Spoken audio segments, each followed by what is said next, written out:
Welcome to ComfortTV.channel news, bringing you verified and balanced news from Nigeria and around the world. I am Faith Kevin. Thank you for joining us. In the headlines, Peter Obi queries Tinubu over unpaid pensions and gratuities. Eid il-Maulud Khan urges leaders to be just and ease hardship. Forest Guard holds Nsukka Town Hall, pledges fair recruitment, stronger community partnership. Fuel scarcity looms as Nopeng begins nationwide strike Monday over face-off with Dangote. On business news, Director General of RMRDC says federal government suspension of raw shea nuts exports a strategic shift for economic growth. On foreign news, Australian bank fires employee who replaces her with AI she trained. And on sports, Osaka eager for more after US Open run ends in semi-finals. Now the news. The 2023 presidential candidate of the Labour Party LP, Mr. Peter Obi, has queried President Bola Tinubu's claim of meeting Nigerians' 2025 revenue target amid unpaid retiree pensions and gratuities, calling it insensitive and troubling.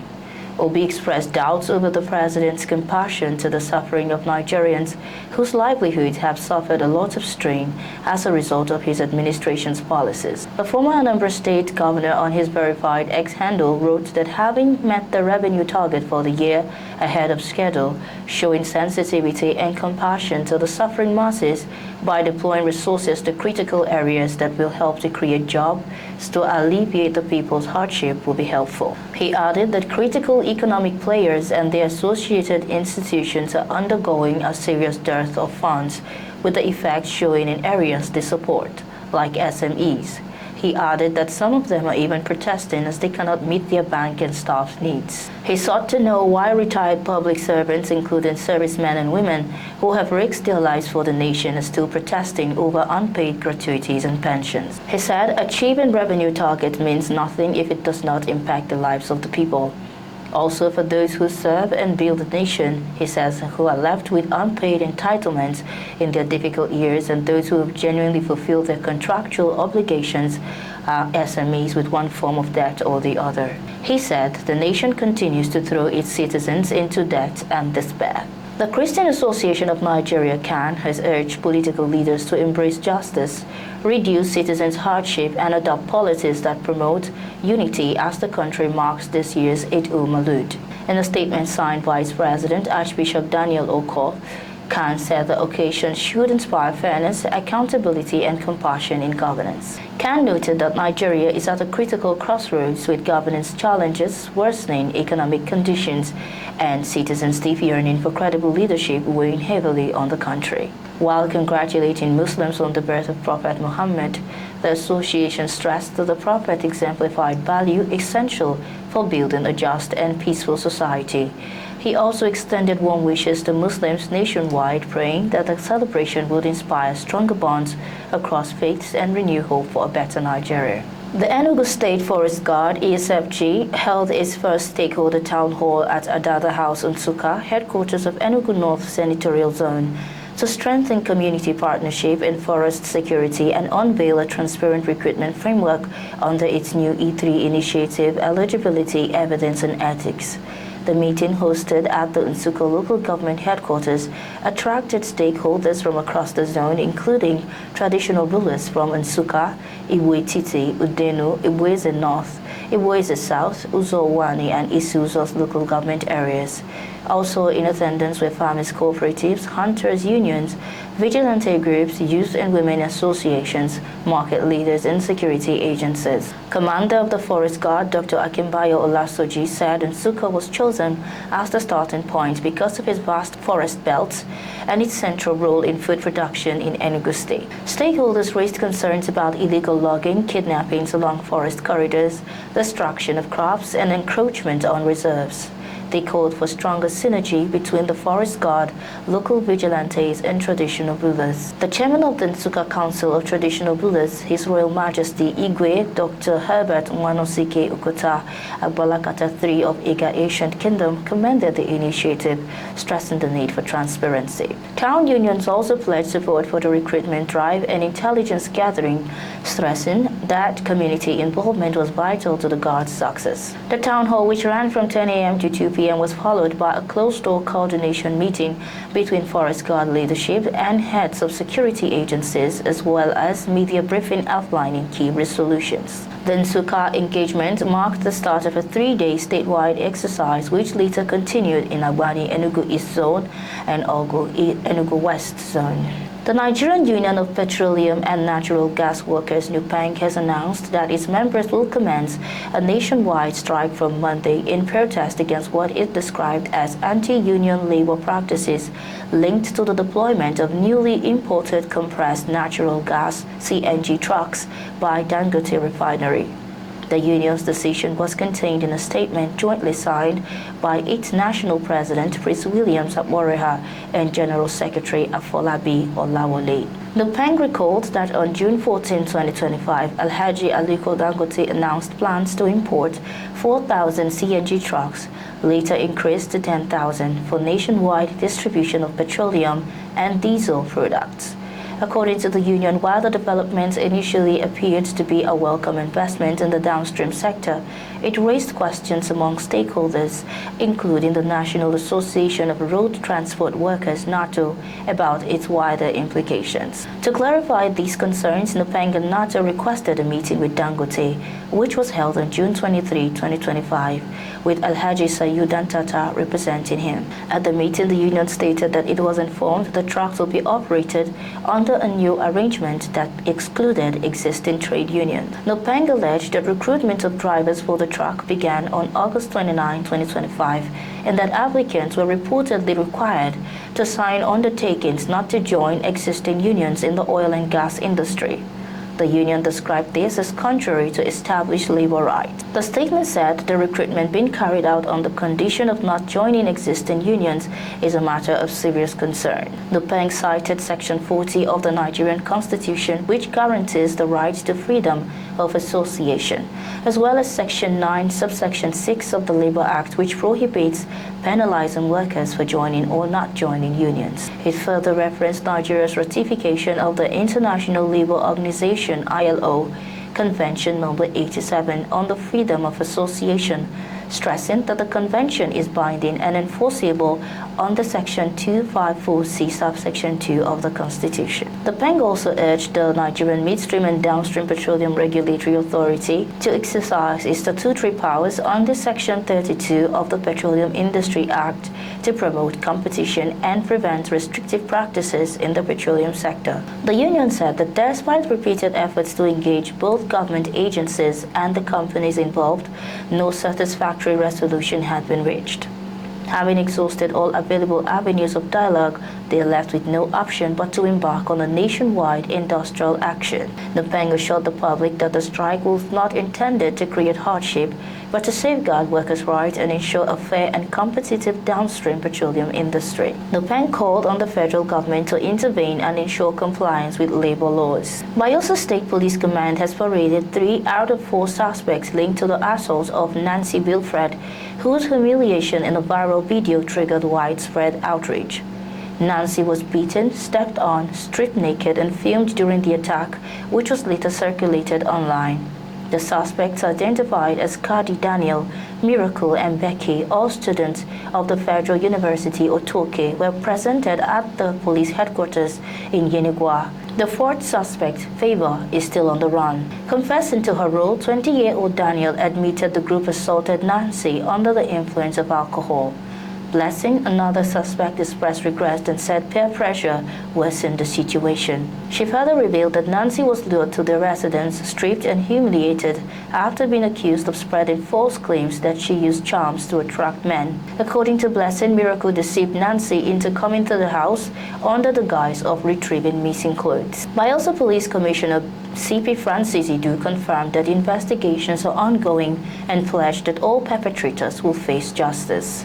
Idu also commended Governor Duoye Diri, his wife, civil rights group, the Nigerian Bar Association (NBA), and the International Federation of Women Lawyers (FIDA) for their support in ensuring accountability in the case. Youths of Naze in Owerri North local government area of Imo State stormed the office of the State Environmental Transformation Commission in Traco to protest the activities of task force agents in the state following the death of a motorist. The victim, whose identity has not been confirmed as of press time, reportedly rammed into a truck that had been immobilized by task force operatives, resulting in his death. Angered by the incident, youths from the community blocked the Entraco office complex in the morning, but were later dispersed by security personnel. In a statement, however, Entraco dismissed itself from responsibility for immobilizing the truck.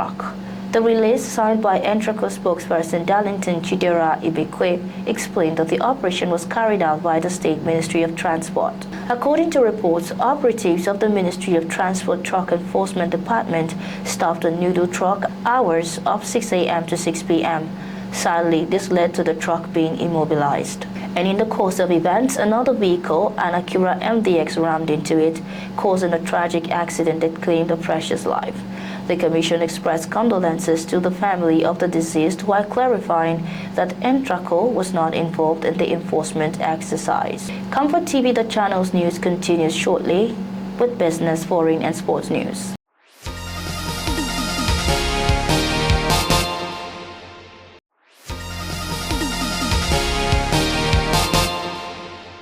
Many thanks for staying tuned. On business news, Director General of RMRDC, Professor Nanyalugo Martins Ikemwonso, says the decision to suspend raw shea nut exports aligns with the government's vision for industrial development and sustainable economic transformation. He stated that Nigeria holds a comparative advantage in the global shea industry. This policy, he says, will ensure that they harness the potential by adding value locally, empowering rural communities, especially women, and saving foreign exchange. The suspension, which lasts for 6 months, is designed to transition Nigeria from a supplier of raw shea materials to a global hub for processed shea products. Last week, President Bola Ahmed Tinubu approved a temporary ban to curb informal trade, strengthen local processing, and protect the nation's shea industry. The initiative is expected to generate about $300 million annually in the short term, with long-term projections reaching $3 billion. Vice President Kashim Shettima, who conveyed the president's directive during a multi-stakeholder meeting at the presidential villa, urged the Ministry of Finance and relevant agencies to fast-track enforcement. The government also plans to attract investments in processing infrastructure by promoting domestic shea butter production. As part of this drive, women's cluster cooperatives have been established nationwide to train rural women in safe collection, quality control, and modern processing. Professor Ikemwonso disclosed that over 260 stakeholders have already been trained, with ongoing programs in Kwara, Kebbi, Gombe, Niger, and the FCT. He added that collaborations with Nexim Bank are facilitating access to financing and technology, while a national mapping exercise is underway to determine the country's shea 3 stock. The DG also revealed that 21 states have been identified for large-scale shea cultivation, with incentives for farmers and processors. He highlighted Niger State's donation of 10,000 hectares of land for shea production as a model for other states. With new processing facilities in Nigeria now has the capacity to produce 1.5 million metric tons of shea butter, shea nuts annually, positioning it as a major player in the global market. Still on business news, Tesla unveiled a proposed compensation package for Elon Musk that could top $1 trillion if the controversial CEO delivers on his vision to stratospheric growth from new technologies.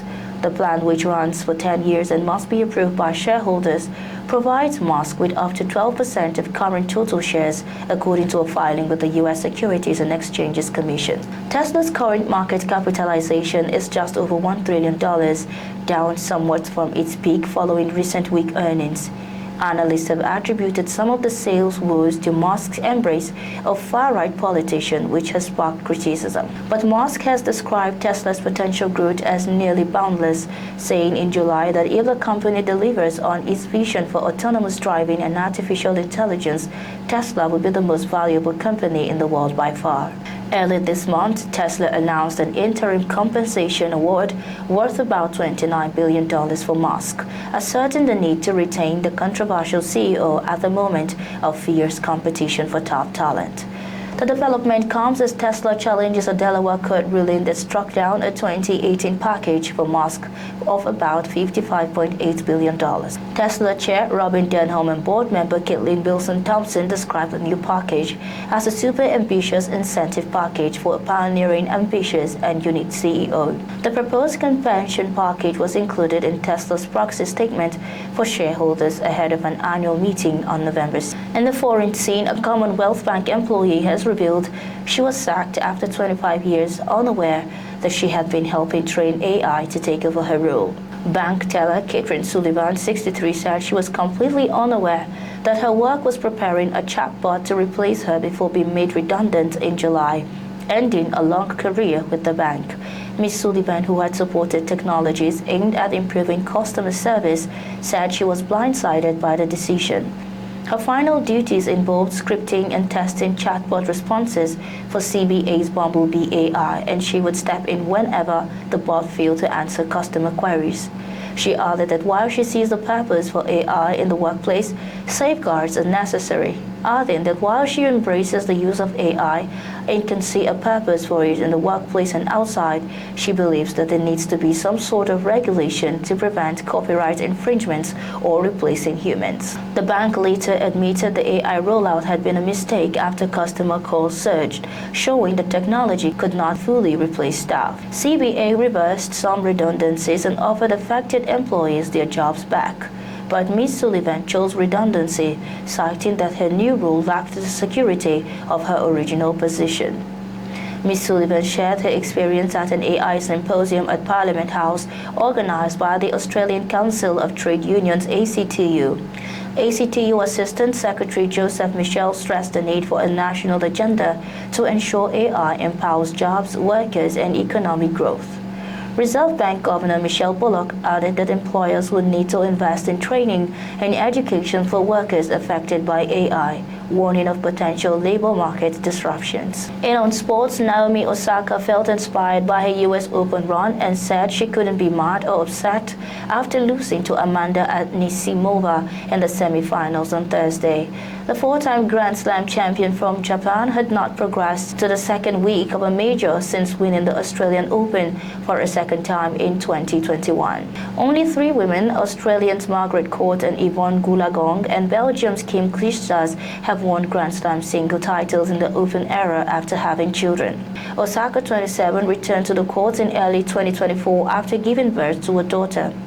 She failed to get past the second round of any Grand Slam last year and lost in the first round of the French Open in May. A run to the Montreal final last month gave her renewed belief she could return to the level that propelled her to world number one 6 years ago. Still in sports, World Football Governing Body FIFA has appointed Gabonese official Pierre Ghislaine Acho to handle Nigeria's 2026 FIFA World Cup qualifying match against South Africa next Tuesday in Bloemfontein.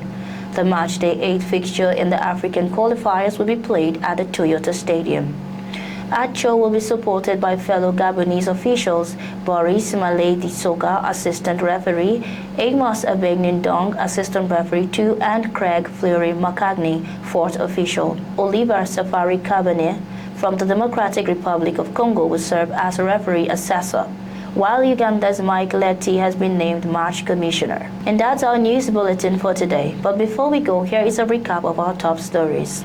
Peter Obi queries President Tinubu over unpaid pensions and gratuities.